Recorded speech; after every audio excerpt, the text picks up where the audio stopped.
গরিব মানুষ আমরা মানুষের চোদা নাকি? আঙ্গুর আল্লাহ গরিব বানাইছে, আর আমরা কি করে খাবো? আমরা কি করে খাবো? সরকার এত গাড়ি বানাইছে, এত জনগণ, মানে আমরা চিন্তাই রাহাজানি, মানে মাদক বেচা ছাড়া উপায় নাই। এছাড়া কি করবো? কর্ম করে খেতে পারতেছি না। তো কর্ম যদি না করে খেতে পারি এই স্বাধীন বাংলাদেশে, তাহলে কি করে খাবো? শেখ মুজিবের কইছে যে 70 কোটি মানুষের কম্বল আছে, সেটা আমার কম্বল করে। আমরা এলাম চোরের দেশ, চোরের দেশ পাইছি, সোনার বাংলাদেশ পাই নাই।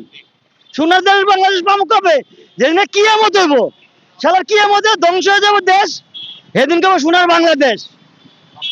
কি কমো আর ভাই, পড়ার বাসা নাই, তা কি কমো?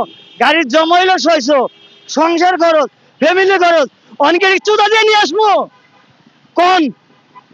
মার্সিতে এত রাগ উঠতেছে, মনটা চিন্তাই করি।